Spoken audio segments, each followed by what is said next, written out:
Have you ever scrolled through social media and thought, wow, their life looks perfect. Why can't I be like them? It's a feeling we all get sometimes, this constant urge to compare ourselves to others. But this habit, especially in today's digital world, often just leaves us feeling unhappy and inadequate. Today, I want to share a story that really puts this into perspective. It's about a crow who desperately wanted to be someone else. Once upon a time, in a bustling town, there lived a young crow. Every day, he'd fly over a serene pond and see a magnificent swan gliding gracefully on the water. People would stop and stare, admiring the swan's pure white feathers. But whenever they saw the crow, they'd shoo him away. This made the crow incredibly sad. He'd perch on a high branch, looking down at his own dark, glossy feathers with disdain. If only I were white like the swan, he'd think to himself, then everyone would love me too. He spent his days feeling miserable, filled with a longing to be different, to be beautiful, to be accepted. One afternoon, as the young crow was moping by the pond, an old, wise crow landed on the branch next to him. He noticed the young crow's gloomy expression and heard his soft sobs. "What troubles you, young one?" the old crow asked gently. "Why do you look so downhearted?" The young crow, startled, looked up. He poured out his heart, explaining his frustration. "I hate my black feathers," he cried. "They're ugly and plain. I wish I looked like that beautiful swan. Then I would finally be happy and admired by everyone." The old crow listened patiently, a knowing look in his eyes. He didn't scold or dismiss the young crow's feelings. Instead, he offered a piece of advice. "I understand your desire," the old crow said with a kind smile. "But before you go trying to change who you are, perhaps you should find out if the one you admire is truly as happy as you imagine. Why don't you go and ask the swan if it's happy?" This simple suggestion sparked a flicker of curiosity in the young crow. He had never considered that the swan might not be perfectly content. Thanking the old crow, he decided to follow the advice. He swooped down towards the pond, his heart fluttering with a mix of nervousness and anticipation. He landed near the water's edge and called out to the swan. "Excuse me, Mr. Swan," he said politely. "You are the most beautiful bird I've ever seen. Everyone admires you. You must be the happiest bird in the world, are you?" The swan turned its elegant neck and looked at the crow. A shadow of sadness seemed to cross its features. "I appreciate your kind words," the swan replied with a sigh. "My white feathers are indeed beautiful, but they come at a price. This beauty means I am not free," the swan continued, its voice low. "People capture me and keep me as a pet in their private ponds. I can't fly wherever I want. And worse, I live in constant fear.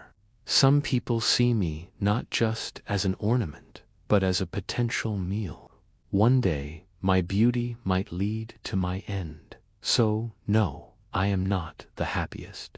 "To be honest," the swan confided, "I think parrots are much happier than me. They are so colorful and can talk. People must adore them." The crow was stunned. He had never imagined the swan's life was filled with such anxiety. Thanking the swan for its honesty, he flew off in search of a parrot, his mind buzzing with new questions. He soon found a vibrant parrot, its feathers, a brilliant mix of green, red, and blue, chattering away in a pet shop. The crow approached cautiously. "Hello, Mr. Parrot," he began. "The swan told me you must be the happiest bird because of your amazing colors and ability to speak." The parrot stopped its cheerful chatter and looked at the crow with weary eyes. "Happiest, I wish. the parrot squawked. People do love my colors and my voice, but that's why they lock me in these tiny cages. I can see the vast sky, the tall trees, the world outside, but I can never fly there. My wings are meant for soaring, but I am a prisoner. I long for freedom. The parrot then gestured with its head towards the direction of the local zoo. If you're looking for the happiest bird, you should go see the peacock. He is truly magnificent. When he spreads his tail, it's like 1,000 sparkling jewels. Surely, he must be the happiest of all. The crow, feeling more confused than ever, thanked the parrot and set off for the zoo. Each bird he met, who he thought had it all, was carrying its own secret burden. The crow was beginning to realize that what he saw on the surface was not the whole story. He had to find the peacock. He arrived at the zoo and easily found the peacock enclosure. A small crowd had gathered, gasping in awe as the peacock fanned its breathtaking tail, a shimmering display of iridescent blues and greens. The crow waited until the crowd dispersed and then flew down to the peacock. "Oh, magnificent peacock," the crow said, his voice filled with reverence. "I have traveled far and spoken to the swan and the parrot. They both believe you are the happiest bird in the world. With such unparalleled beauty, it must be true." The peacock let its tail fall and turned to the crow with a deep, weary sigh. "Happiest, my friend, you are mistaken," he said softly. "This beauty you see is also my curse. Because my feathers are so prized, people pluck them to sell or to use as decorations. It's painful, and it leaves me feeling vulnerable. I live in a beautiful prison, admired for my appearance, but exploited for it, too. I watch you crows flying freely every day, able to go wherever you please, without anyone wanting to capture you or harm you for your feathers. In my heart, I wish I could live a simple, free life like you." The peacock's words hit the crow like a bolt of lightning. He looked down at his own simple, black feathers. He thought about his life, soaring high above the town, landing wherever he chose, eating what he could find, and roosting with his family every night. He was free. He wasn't trapped in a pond, or a cage, or a zoo. No one wanted to hurt him for his feathers. For the first time, he saw his life not as plain, but as privileged.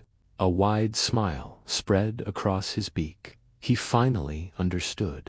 He thanked the peacock and flew high into the sky, higher than he had ever flown before. He felt a sense of joy and liberation that was completely new to him. He looked down at his reflection in a puddle and saw not an ugly, plain bird, but a strong, free crow. "I am happy to be a crow," he chirped loudly, his voice echoing through the air. He had learned a powerful lesson.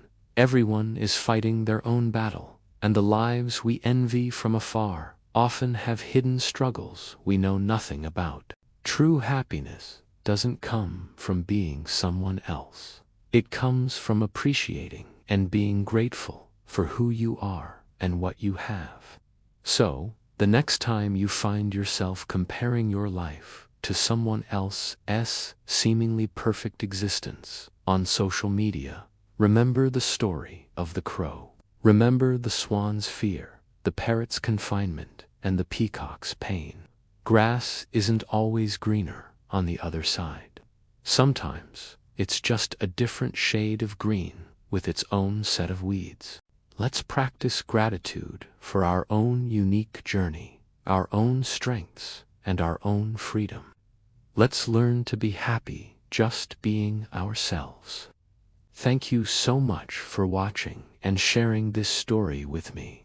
If this message resonated with you, please give this video a thumbs up. And do unforget to subscribe for more content that helps us navigate life with a little more wisdom and self-love. Hit that notification bell so you won't miss our next video. Until next time, take care and be kind to yourself.